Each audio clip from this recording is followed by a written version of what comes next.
Time to talk some football. Hello, folks. She's happy dance time. Oh, the Roughriders, oh, the Roughriders, go, go, go, go, go. We're off to the show.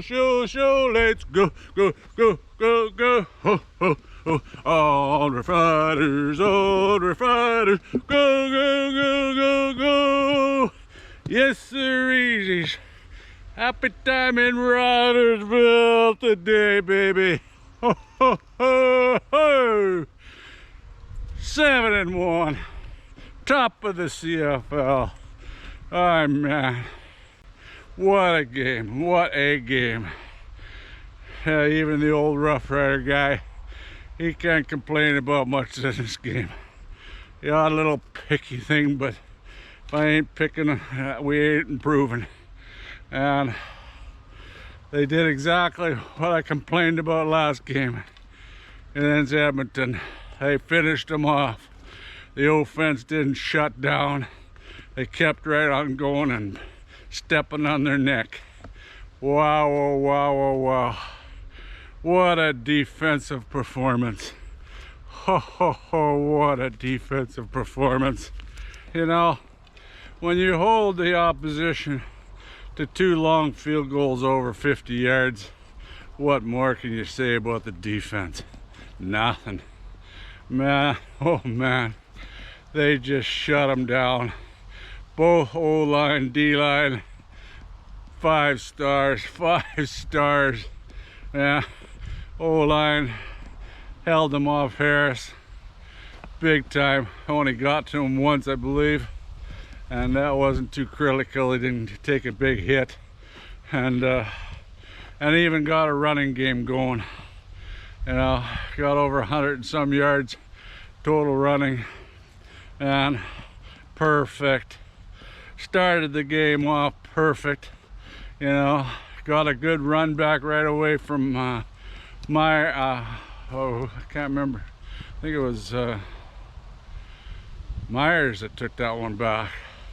I'll check if I'm wrong, but anyway, it don't matter. We got a good run back, got us in good field position, went on down to score a touchdown, and that helped take the crowd right out of it right away.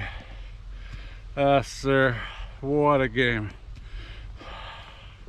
As I said in my video, I thought it'd be more of a defensive struggle, and I also noted that Montreal only dressed 5 guys on the defensive line.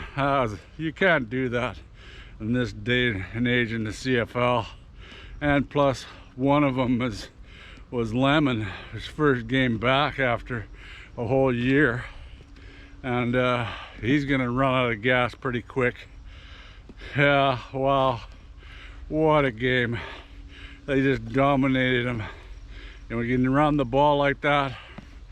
And they even run it better with their backup running back at the end, because now your linemen are even more tired. He looked pretty good. But what I really liked on this game was the offense didn't shut down.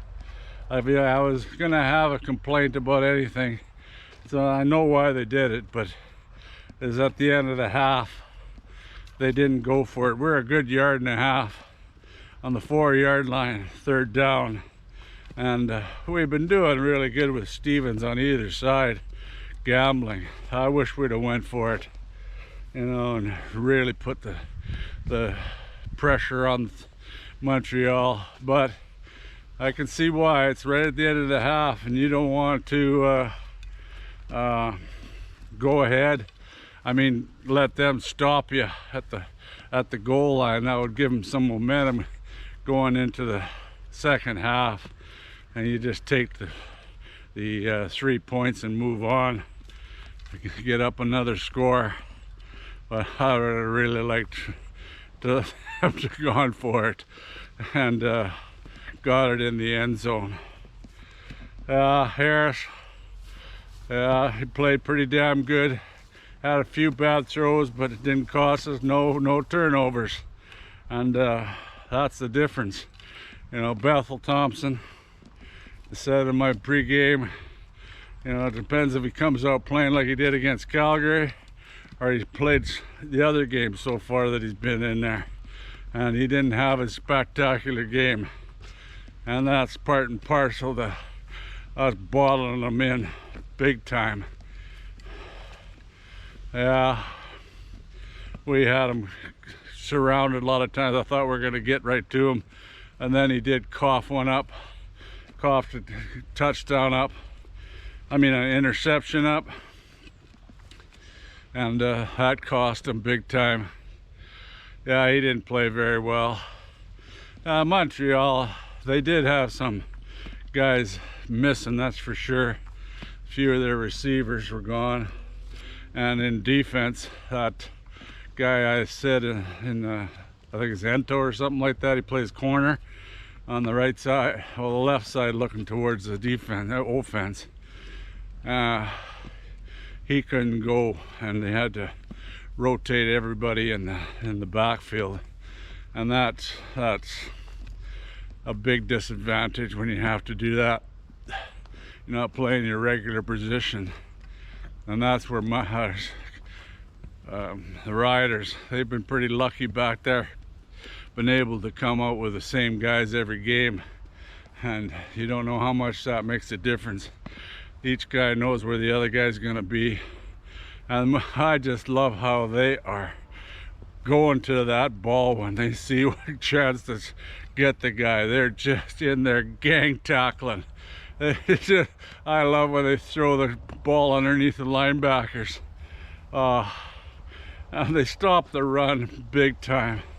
I like that Saunders. Man, oh man. He took that one, the center on one play, and that's the play he got hurt too, the center. He just more or less bullhorned him. The guy sort of stood up, but he got him at the end, and he didn't get through, but he just destroyed the guy. Didn't get up, he was gone for the rest of the game. Yeah, and then that really piss poor call. Saunders should have got that touchdown, you know, after Rose sacked him. And man, that Rose, he coming on strong. And hopefully he can stay healthy. But they called that Rose sacked him, and Saunders picks it up and goes into the end zone for a touchdown. They say he's down by contact. Ah, ridiculous. The ball was free before he was even falling back. You could see it was loose in his hand, and they call it down by contact. A terrible call. Terrible.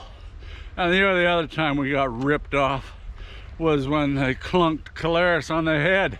They did it twice. Clunked him on top of the head. And the one they didn't even review, the other one they reviewed, no flag on the play. Well, I agree there shouldn't have been no flag if it called it the way I like to see it called. But that's not the way the CFL's been calling it. We've been called on that, just brushing the goddamn face guard of somebody, even the glass part. They just rubbed it once, and other teams that did the same thing. And lo and behold, no penalty. Like before, you just touched the helmet anywhere, even at the back of the head, they still would give it pass interference. I mean, roughing the passer. What do we get? Nothing. That was baloney. Terrible call. And then they had another call on Campbell. That was early too. Pass interference. The guy did a stop and go, and Campbell barely touched him, and he went on. The pass wasn't even close to him, and they give him pass interference. I just hate those calls. You know, I don't care if it's against us or anybody. You know, let them play a little bit. You know, but they give a pass interference. It's terrible. But you can't challenge it because And the rule in the law is if you barely touch the receiver, you're gonna get a bloody pass interference. I just don't agree with it. I don't know about you folks out there, but I think it's baloney. That would be about the only bad things that happened in this game. Maybe poor Lecombo. And talk about having rocks for hands. Holy God. You know, his ball was, he was standing all by himself. You know, like, the ball comes straight to him, and man, he still fumbled it. Oh, I felt sorry for him. Oh, that would have been his first interception of the season. He had a chance at another one, but Milligan had more of a chance, and they were both fighting for it. It was one of those balls that Bethel Thompson threw and should never have thrown. What else? I guess we'll go to special teams. You know, that McCray still scares me big time. He's still bobbling that ball, and even after he catches it, I'm worried he's going to cost us.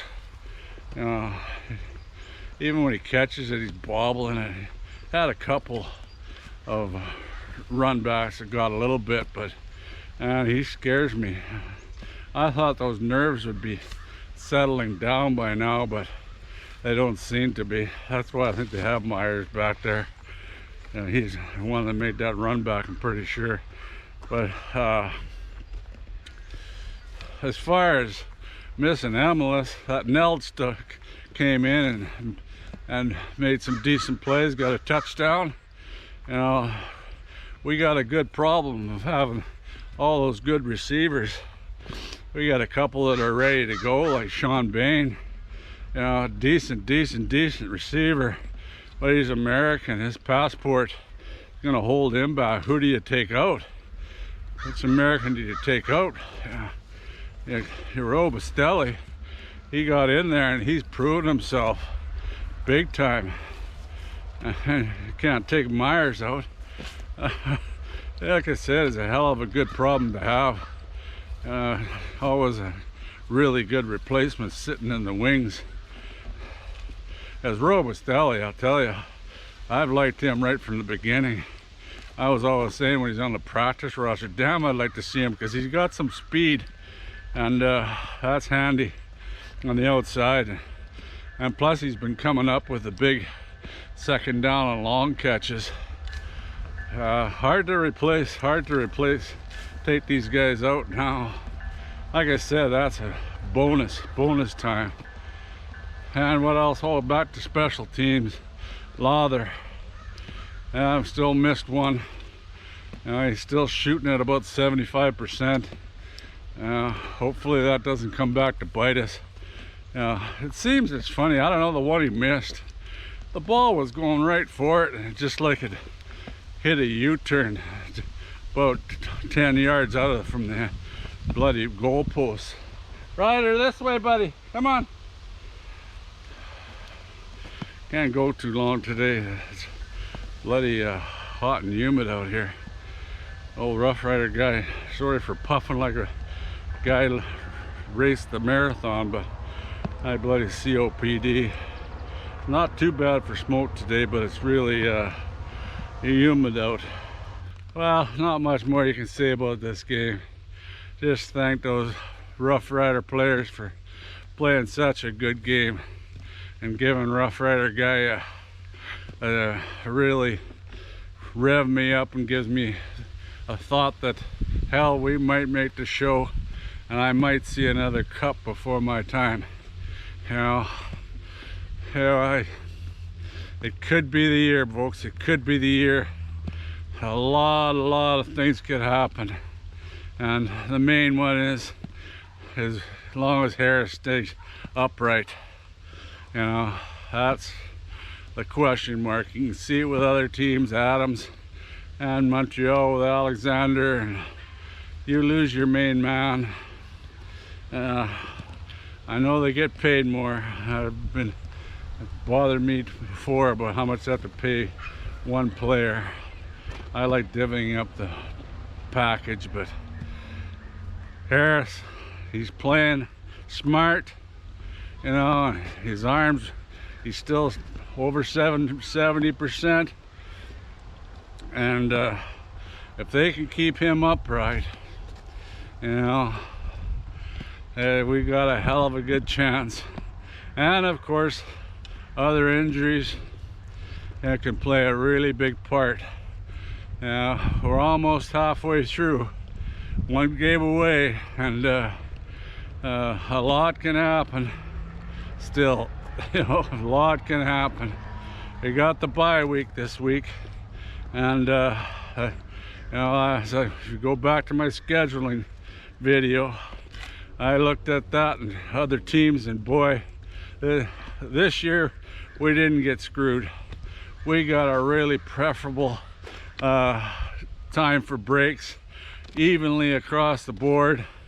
Not like other teams, like even Winnipeg, they got a terrible schedule. I don't feel sorry for them. We've suffered through a lot of those ourselves, and you know, it's just perfect timing after a big win like this. You know, you're going off in a high, and you get to repair some of them bruises and come back even stronger. We don't have an easy schedule coming up. Of course, we got the Bombers coming up. We got Hamilton coming up. You know, the schedule's not going to get any easier, and hopefully we can get through without too many injuries and a few more wins, because right now we're looking at holding that home Western final. Oh, come on, would that be a dream come true? We got to get to the cup this year. That's all there is to it. We got to get to the cup. You know, a lot of factors in play yet. Too early to start saying we're winning this, but and after that game, oh, it's a complete bloody game. Complete. You know, even old Roughrider guy, like I said, can't complain. You know, I criticize because I love him, and I want him to get better. And man, I was just, this is just too good to be true. But will it continue? Who knows?